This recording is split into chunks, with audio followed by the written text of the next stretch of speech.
4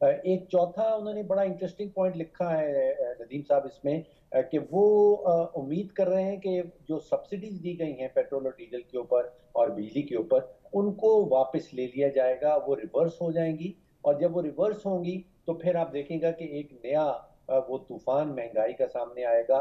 اس طوفان کو روکنے کے لیے بھی یہاں پہ اسٹیٹ بینک یہ کہہ رہا ہے کہ اس نے انٹرسٹ ریٹ جو ہے وہ بڑھایا ہے۔ اب عام آدمی سے اس کا کیا تعلق ہے؟ دیکھیے جب انٹرسٹ ریٹ بڑھتا ہے تو جو سرمایہ کاری ہے وہ کچھ رک جاتی ہے، جو منافع ہے پرائیویٹ سیکٹر کے اندر وہ کم ہو جاتا ہے، جس کے نتیجے میں آپ دیکھ سکتے ہیں کہ جو پہیے کی جو معیشت کے پہیے کی رفتار ہے وہ کچھ سلو ڈاؤن ہو جائے گی۔ اس کے نتیجے میں بے روزگاری بھی بڑھ سکتی ہے، اس کے نتیجے میں غربت بھی بڑھ سکتی ہے۔ پھر اس ملک میں جو سب سے بڑا قرض دار ہے وہ تو حکومت پاکستان خود ہے۔ جب انٹرسٹ ریٹ بڑھتا ہے تو آپ سوچیے کہ اس کے اوپر وہ جو ڈیٹ سروسنگ ہے، قرضہ جات واپس کرنا، سود واپس کرنا، اس کا بوجھ بھی مزید بڑھ جائے گا۔ اچھا، اب اس میں نہال ہاشمی صاحب یہ فرمائیے گا کہ میں نے جیسے ذکر کیا کہ پاکستان کے اندر اس وقت پولرائزیشن بہت زیادہ ہے، ہماری جو اس وقت سیاسی تقسیم ہے وہ دلیل اور منطق کی بنیاد پر نہیں ہے، وہ اب ایک شدت بیانیے کی شدت پسندی اور بیانیے کی انتہا پسندی کی بنیاد پر ہے، ایک کیفیت ہے۔ اب یہ جو 25 مئی کا لانگ مارچ ہے، آپ کو کیا لگتا ہے صورتحال تصادم کی طرف جا رہی ہے، ایک ایسے ماحول کی طرف جا رہی ہے جس کا نتیجہ پھر کچھ بھی نکل سکتا ہے؟ بسم اللہ الرحمن الرحیم۔ ندیم صاحب، ہم نے ماضی میں بھی بہت سارے لانگ مارچز کا مشاہدہ کیا، بہت سارے میں ہم خود شریک رہے، حصہ رہے۔ ایک خاص واضح سبجیکٹ کو لے کے ہمیشہ لانگ مارچ ہوتا ہے، حکومت کو جا کر کے عوامی مسائل سے آگاہ کیا جاتا ہے، عوام کی ضرورتوں سے آگاہ کیا جاتا ہے، عوام کی دلچسپی سے آگاہ کیا جاتا ہے۔ آپ نے دیکھا ہوگا اس کے بعد پھر بہت احسن طریقے سے پی ڈی ایم نے بھی ایک لانگ مارچ کیا جس کی قیادت مولانا فضل الرحمان صاحب کر رہے تھے۔ اس طرح کے لانگ مارچ جو ہوتا ہے، جو بتایا جاتا ہے، سمجھایا جاتا ہے، دکھایا جاتا ہے کہ یہ ہمارے اہداف ہیں اور یہ آپ غلط کام کر رہے ہیں، نہ کہیں پہ اس میں تشدد، نہ کوئی توڑ پھوڑ، نہ کوئی دھمکی، نہ کوئی انتہا پسندی، دلیل سے بات کی جاتی ہے، ڈائلاگ سے بات کی جاتی ہے، نہ یہ کہا جاتا ہے کہ یہ خونی مارچ ہوگا، نہ یہ کہا جاتا ہے کہ آگ لگا دیں گے، نہ یہ کہا جاتا ہے کہ ہم حکومت کو اور سسٹم کو پیرالائز کر دیں گے۔ تو یہ جو مارچ ہے یہ دراصل یہ ایک بغاوت ہے ریاست سے۔ بغاوت الگ چیز ہوتی ہے اور سیاسی ریلی، جلسے، جلوس، مارچ، دھرنا الگ چیز ہوتی ہے۔ اس میں خاص مدعا ہوتا ہے۔ عمران خان کا مدعا ہے کہ مجھے وزیر اعظم بناؤ۔ اس کا مدعا یہ نہیں ہے کہ اس ملک کے عوام کی زندگی میں بہتری لاؤ، اس کا مدعا یہ نہیں ہے کہ یہاں رول آف لا ہو، اس کا مدعا یہ نہیں ہے کہ جمہوریت کی بالادستی ہو، اس کا مدعا یہ نہیں ہے کہ پارلیمنٹ سوورن ہو، اس کا مدعا یہ نہیں ہے کہ سول بالادستی سپریمیسی کی بات کی جائے، اس کا مدعا یہ نہیں ہے کہ جو ادارے ہیں وہ اپنے ڈومین میں بہتر کام کریں، اس کا مدعا صرف اور صرف یہ ہے کہ ہر حال میں حکومت ہمیں دیا جائے، ہم حکومت کریں گے، ہم آمین اسے کر کے۔ ٹھیک ہے نہال ہاشمی صاحب، میں آتا ہوں، مجھے ایک بریک لینا پڑ رہا ہے۔ ناظرین، ہماری گفتگو جاری ہے، ایک مختصر سے کمرشل بریک کا وقت ہوا ہے، ملتے ہیں اس وقفے کے بعد۔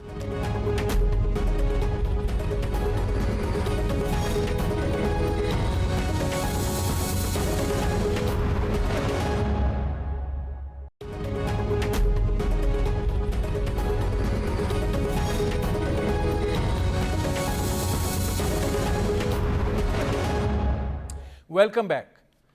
شیلا رضا صاحبہ، یہ فرمائیے گا کہ ظاہر ہے آپ پہلے تو اپنی اس رائے سے آگاہ کیجئے کہ یہ جو لانگ مارچ ہے یہ صرف اسلام آباد کی طرف نہیں ہوگا، کہہ وہ یہ رہے ہیں کہ جو تمام بڑے شہر ہیں ان کو بھی اس روز جو ہے وہ بند کیا جائے گا اور وہاں پر جلوسوں کا اہتمام ہوگا، جلسوں کا اہتمام ہوگا۔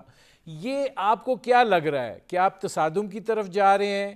یا آپ کو یہ لگتا ہے کہ اگر یہ صورتحال خرابی کی طرف چلی جاتی ہے تو پھر اس کا سیاسی حل تو نہیں نظر آ رہا؟ اچھا ندیم، دیکھیے یہ کسی بھی پولیٹیکل پارٹی کا ڈیموکریٹک رائٹ ہے کہ وہ آئین و قانون کے حد میں رہ کر اپنا ایک پروٹیسٹ جو ہے وہ رجسٹر کرائے، اپنی شو آف اسٹرینتھ کرے. تو طریقہ یہی ہوتا ہے. پاکستان کی تاریخ کا ایک طویل ترین آپ نے ابھی مارچ دیکھا ہوگا جو 27 فروری کو چیئرمین بلاول کی قیادت میں نکلا، اور دن دے دیے گئے تھے کہ اس دن یہاں سے گزرا جائے گا، یہ روڈ ہمیں چاہیے، اور وہاں سے گزرے. پھر یہ کہا گیا کہ اسلام آباد پہنچیں گے، اور اسلام آباد پہنچ کے جلسہ ہوگا اور مارچ ختم ہو جائے گا. چاہتے تو یہ کیا جا سکتا تھا کہ اس کی کوئی دو رائے نہیں ہے کہ ایک بہت بڑا مارچ تھا یہ، کہ ہم کہتے کہ ہم رکیں گے ایک دن اور ہمارے قافلے پہنچ رہے ہیں. نہیں، جو زبان دی گئی تھی کہ ہم یہ کریں گے وہاں پہنچے. وہاں آلریڈی کے پی، کشمیر اور نہیں اسلام شیلہ آباد رضا صاحبہ پنڈی کے یہاں پہ لوگ تھے. مختلف ہے. شیلہ رضا صاحبہ میں یہاں بات پہ وہ پوری یہ کر کہہ دوں رہے ہیں ندیم کہ بھائی. ہم بیٹھیں گے نہیں، میں بات اور پوری ہم کر آپ لوں. سے تاریخ لیں گے انتخابات کی، اور آپ کو اسمبلی تحلیل کرنا ہوگی. اب اگر کوئی بیٹھ کر عوام کے جو رائٹس ہیں، ہیومن رائٹس ہیں، ان کو ڈسٹرب کرتا ہے، کاروبار کو متاثر کرتا ہے، تو اب یہ کسی ایک پارٹی کی حکومت نہیں ہے کہ وہ کوئی فیصلہ نہ لے سکے. ہم فیصلہ لے چکے ہیں کہ آئین اور قانون کے حد میں جو بھی بات ہوگی وہ یہ کریں گے. کوئی معاملات زندگی کو جیم نہیں کر سکتا. اس کا مطلب یہ ہے شیلہ رضا صاحبہ، میں یہ آپ سے سوال کر کے پھر میں آگے بڑھتا ہوں کہ اگر یہ طریقہ کار اپنایا جاتا ہے اور پھر ایک تصادم کی راہ اختیار ہوتی ہے، تو آپ کو لگتا ہے کہ سیاسی طور پر معاملات پھر کنٹرول سے نکل جائیں گے اگر عمران خان صاحب جو ان کا دعویٰ ہے اس کے مطابق وہ لوگوں کی تعداد کو جو ہے وہ اکٹھا کر لیتے ہیں؟ آپ بھی یہی ہیں، میں بھی یہی ہوں. کل کا دن بیچ میں ہے.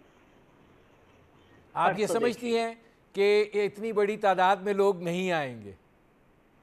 ندیم بھائی دیکھیں، میں ایک ہی بار بات کہتی ہوں، اور وہ میں دوبارہ کہوں کیونکہ مجھے اسے کہنے میں بڑا مزہ آتا ہے.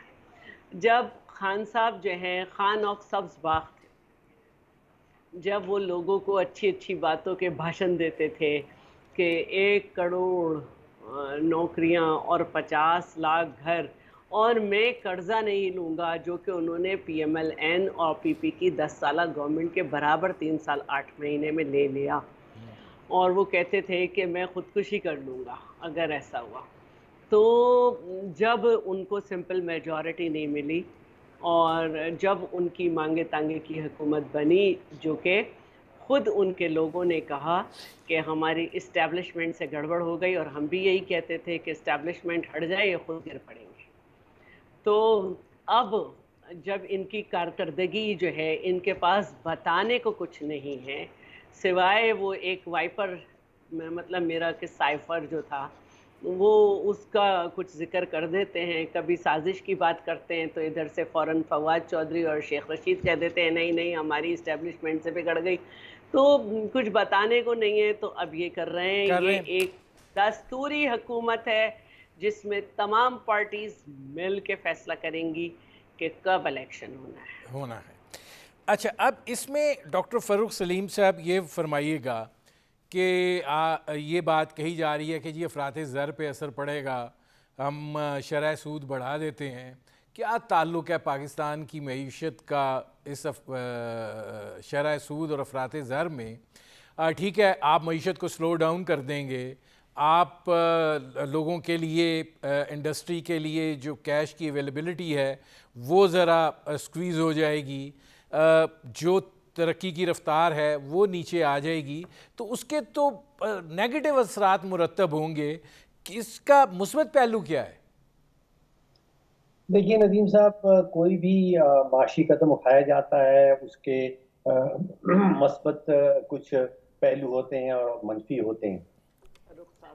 اس میں مثبت پہلو یہ نظر آ رہا ہے کہ انفلیشن ریٹ سے جنرلی کہا جاتا ہے کہ آپ کا جو شرح سود ہے وہ 1.5 سے 2% اوپر ہونا چاہیے، جس کو ہم اکنامک کی زبان میں کہتے ہیں کہ ریئل ریٹ آف انٹرسٹ کچھ ہونا چاہیے.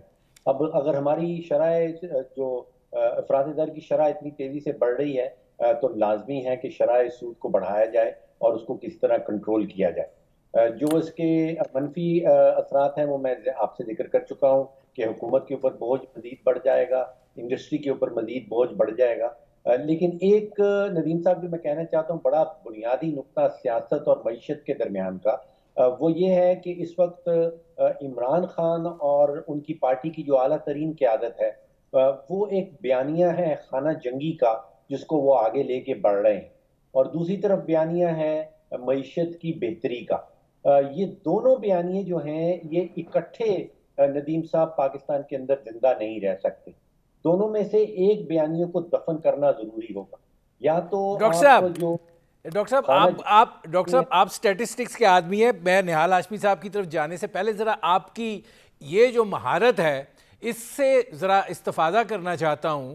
یہ فرمائیے گا کہ میں جو کوہاٹ کا جلسہ جس میں لائٹنگ پہ خان صاحب ناراض ہو گئے تھے, اس میں وہ لائٹنگ والے نے کہا کہ جناب میرا 65 لاکھ کا بل ہے. اگر ایک جلسے میں الیکٹریسٹی کا 65 لاکھ کا بل ہے تو یہ سارے جلسے اور ان کی جو ان کا انعقاد ہے اس پہ کتنا سرمایہ درکار ہوگا, اور آپ کو لگتا ہے کہ کوئی قوت جو ہے وہ سپورٹ کر رہی ہے کوئی اس سارے نظام کو چلانے میں؟ اور پھر اتنا بڑا لانگ مارچ, ظاہر ہے ٹرانسپورٹیشن انوالو ہے, بڑا کچھ انوالو ہے. دیکھیے ندیم صاحب, ایک تو یہ لانگ مارچ نہیں ہے. لانگ مارچ ایسوسیٹ کیا جاتا ہے وہ جو ماؤ زے دونگ نے اور چیون لائی نے چین میں شروع کیا تھا, اور اس کے پیچھے یہ ہوتا ہے کہ جو قیادت ہے وہ اپنے جلوس کو, جلسے کو, اپنے گروپ کو, اپنے گروہ کو لیڈ کرتی ہے. ایک شہر سے وہاں سے اکٹھا ہوتے ہیں لوگ, پھر وہ دوسرے شہر میں پہنچتے ہیں, پھر وہ تیسرے شہر میں پہنچتے ہیں. چین والی جو لانگ مارچ تھی وہ 1 سال اور 6 مہینے وہ کنٹینیو کیا تھا اس نے, اور 9000 کلومیٹر کا انہوں نے راستہ طے کیا. تو یہاں تو پشاور کوئی 170 کلومیٹر دور نہیں ہے, اور یہاں پہ ان کی قیادت جو ہے عمران خان صاحب کی وہ خود اس کو لیڈ بھی نہیں کر رہے ہیں. تو یہ لانگ مارچ نہیں ہے, اس کو شارٹ مارچ آپ ضرور کہہ سکتے ہیں. ان کا جو مطالبے ہیں کہ اسمبلی کو تحلیل کیا جائے اور الیکشن کی ڈیٹ دی جائے.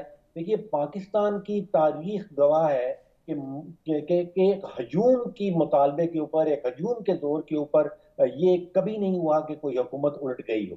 اگر آپ ہجوم اکٹھا کر لیتے ہیں اور وہ ہجوم یہ ڈیمانڈ کرتا ہے کہ جی اسمبلی تحلیل کی جائے, تو اس کی ڈیمانڈ کبھی آج تک پاکستان میں جو ہے پاکستان کی نہیں ہوئی. میں آتا ہوں ڈاکٹر صاحب. نہال ہاشمی صاحب یہ فرمائیے گا کہ حکمت عملی پھر کیا ہے؟ رانا ثناء اللہ صاحب بہت سخت باتیں کر رہے ہیں, لیکن اگر سیاسی طور پر ٹیکل کرنا ہے تو کیا آ کر بیٹھ جائیں, کوئی جگہ دے دی جائے, بیٹھے رہیں؟ لیکن اگر ہجوم اتنا زیادہ ہو جاتا ہے کہ جو کنٹرول میں نہیں ہوتا تو پھر اس کے نتیجے تو ٹھیک نہیں نکلے گا. ندیم بھائی دیکھیں, انہیں یاد ہونا چاہیے یہ لانگ مارچ تو ہے نہیں, اس کا نام آپ دے دیں ہلہ بول.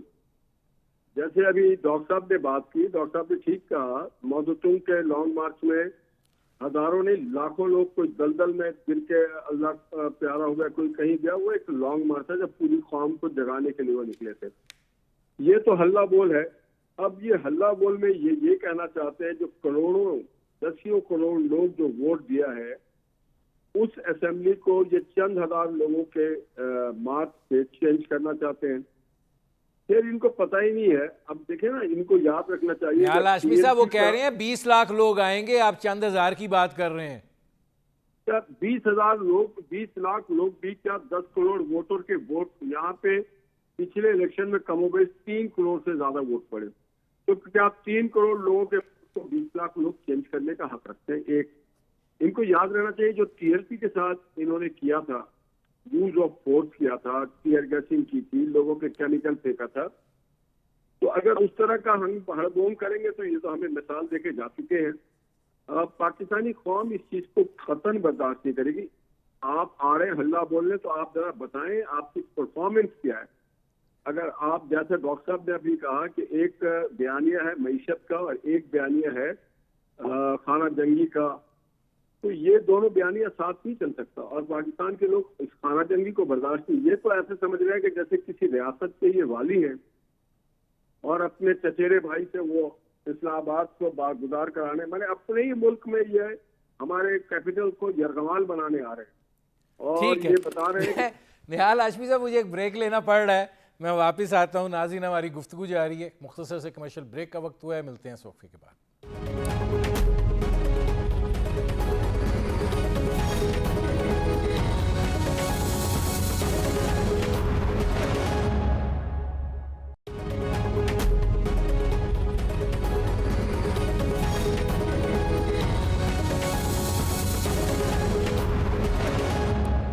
Welcome back.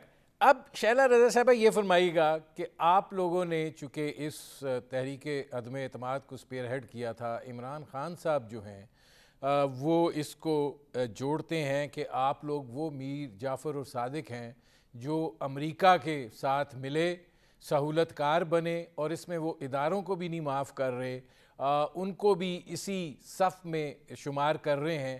اور پہلی دفعہ یہ ہو رہا ہے کہ کوئی سیاسی لیڈر جو ہے وہ محمود و ایاز کو ایک ہی صف میں کھڑا کر رہا ہے. تو یہ جو صورتحال ہے، یہ آپ کیا دیکھ رہے ہیں کہ یہ ایک طرف سب ہیں اور ایک طرف عمران خان ہیں، اور وہ جو کہہ رہے ہیں میں تنہا جو ہوں، وہ اصول کی، وہ عوام کی، وہ ملک کی، وہ ریاست کی لڑائی لڑ رہے ہیں، اور آپ لوگ غلامی کی لڑائی لڑ رہے ہیں. جس نے تاریخ نہیں پڑھی وہ سویلین لیڈرز جو ہیں ان کو میر جعفر اور میر صادق کہہ کے اپنا کہیں بھی بات پہ داغ نہیں دھو سکتا. وہ سب جانتے ہیں کہ تاریخ میں کس کا کردار کیا ہے، کون کس پوسٹ پہ تھا، کس جگہ پہ تھا. تو یہ اب کہہ چکے ہیں کہ اللہ میاں نے کسی کو نیوٹرل نہیں پیدا کیا اور نیوٹرل جانور ہوتا ہے، اور اب کہہ رہے ہیں کہ آپ جانور ہی رہیں. تو ان کی عادت ہے بات کہنے کی اور اس سے ہٹ جانے کی، قدم بڑھانے کی اور یو ٹرن لینے کی. تو جو یہ اٹیک کر چکے ہیں اداروں پہ، جو بغاوتی ان کی حرکات ان کے لوگوں کی ہیں، اس میں ایک نتیجہ تو سامنے آ گیا کہ عالمگیر جن کو سب لوگ ڈھکن چور کہتے ہیں، خیر میں نہیں کہہ رہی، تو لیکن لوگوں نے ویڈیوز چلائی تھی تو اس وجہ سے ان کا نام مشہور ہو گیا ہے کراچی میں. تو ان کے اوپر مقدمہ بن چکا ہے بغاوت کا اور اداروں کے خلاف غلط الفاظ استعمال کرنے کا. یہ اگر صحیح وقت پہ نہیں، لیکن شیلہ پروسیکیوشن رضا صحیح صاحبہ کام بات کرتا پتہ کیا ہے تو پی ٹی اصل وی میں، حملہ شیلہ رضا صاحبہ ایک سیکنڈ میں بات پوری کر لوں. پی ٹی وی حملہ کیس کو جس طرح اس حکومت نے پی ٹی آئی کی خراب کیا تھا تو انہیں لگ پتہ جاتا اور یہ جملے نہ کہتے، ان کو اصل میں چسکا لگ گیا. اچھا شیلہ رضا صاحبہ، پرابلم یہ آ رہی ہے کہ چونکہ آپ لوگوں کی مخلوط حکومت ہے، جو سب سے بڑی کمزوری دکھائی دے رہی ہے وہ فیصلہ سازی کی ہے کہ آپ لوگ معیشت کا فیصلہ کرنا ہے، نہیں ہو رہا، سیاسی فیصلہ کرنا ہے، نہیں ہو رہا، حکمت عملی کیا بنانی ہے، نہیں ہو رہا. کبھی نون لیگ ملتی ہے، پھر پیپلز پارٹی ملتی ہے، پھر جے یو آئی ملتی ہے، پھر سارے ملتے ہیں، اور اسی کے اندر حالات پیچھے کی طرف جا رہے ہیں بجائے آگے بڑھنے کے. نہیں، میں یہ سمجھتی ہوں کہ کچھ یہ کوشش کی جا رہی ہے کہ ثابت کیا جائے، ورنہ آصف زرداری صاحب نے بالکل کلیئر کہا تھا کہ میں جو ہوں میاں نواز شریف سے بات کر چکا ہوں اور حکومت خود مل کے طے کرے گی کہ کب الیکشن ہونا ہے. پھر اس کے بعد پرسوں بھی میاں شہباز شریف سے انہوں نے ملاقات کی، پھر کل مولانا فضل الرحمان نے بھی اس کا اعادہ کیا، اور مریم جو اورنگزیب ہیں جو کہ حکومت کی جو ہے انفارمیشن منسٹر ہیں، انہوں نے بھی یہی کہا کہ انتخابات وقت پہ ہوں گے. تو جو ایک کوشش کی جا رہی ہے کہ حکومتی بیانیے میں ڈویژن پیدا کی جائے، وہ غلط ہے. اگر کچھ پی ایم ایل این کے لوگ جو ہیں یہ رائے رکھتے ہیں کہ جلدی ہونی چاہیے، تو جمہوریت ہے یہ، وہ اپنی رائے رکھ سکتے ہیں، لیکن ان کے قائد کا مسئلہ ہے. اچھا اب اس میں نہال ہاشمی صاحب یہ فرمائیے گا کہ کیا آپ لوگ جو ہیں جلد انتخابات سے اب ہٹ گئے ہیں اور آپ اس پر آ گئے ہیں کہ اپنی مدت حکومت جو ہے وہ پوری کرے، اور آپ کو لگتا ہے کہ عمران خان جو دباؤ کریٹ کر رہے ہیں وہ آپ کو چین سے یہ مدت پوری کرنے دیں گے اور یہ ہو جائے گی؟ ندیم بھائی، عمران خان کوئی دباؤ کریٹ نہیں کر رہے ہیں. عمران خان ایک عجیب سا ماحول کر رہے ہیں، وہ گالی گلوچ کر رہے ہیں. آپ نے دیکھا ہوگا انہوں نے ملتان کے جلسے میں غالباً مریم بیوی کے شان میں اور عورتوں کے بارے میں عجیب و غریب باتیں کی. تو یہ تو ایک میڈنیس ہے. اداروں کے بارے میں عجیب و غریب بات کر رہے ہیں. یہ کوئی نہ کریٹ کریں, یہ تو ملک کے ایک بند گلی میں لے کے جا رہے ہیں, مجبور کر رہے ہیں کہ لوگ گھروں سے نکلیں اور ان کا احتساب کریں. یہ اب اگر ہمیں کوئی زبردستی تو ہم حکومت میں آئے نہیں ہے. اس میں نہال صاحب یہ فرمائے گا کہ الیکشن آپ یہ سمجھتے ہیں کہ مدت پوری ہوگی؟ ہاں, میں سمجھتا ہوں کہ مدت پوری ہو یا نہ ہو, جس دن ہماری اکانومی کو ہم ایک روڈ پر میپ کے ساتھ چلا دیں گے, اس دن انشاءاللہ تعالی ہم پھر الیکشن کی ساری پارٹیاں اپنی اپنی تیاری کرے گی. مگر ہم وہ ایک گانا ہے نا, ساحل پہ کھڑے ہو تمہیں کیا غم چلے جانا, ابھی ڈوب رہا ہوں ڈوبا تو نہیں ہوں.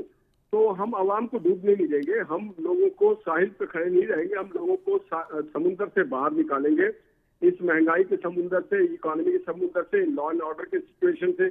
تو ہم اس طرح سے نہیں چھوڑ کے بھاگ سکتے جیسے عمران خان. ٹھیک ہے نہال ہاشمی صاحب, میرے پاس تھوڑا ٹائم رہے گا. فاروق سلیم صاحب, آئی ایم ایف کے حوالے سے کتنے آپ پر امید ہیں, اور آپ کو کیا لگتا ہے کہ یہ موجودہ حکومت جو ہے درمیانی راستہ جس کی کوشش کی جا رہی ہے, اور مفتاح اسماعیل صاحب بھی اور شہباز شریف صاحب بھی بات کر چکے ہیں اور کہہ رہے ہیں عوام پہ بوجھ نہیں ڈالا جائے گا, قائل کر لیں گے کوئی درمیانی راستہ نکالنے کے لیے آئی ایم ایف کو؟ کوئی ریلیف آپ کو ادھر سے ملتا دکھائی دیتا ہے؟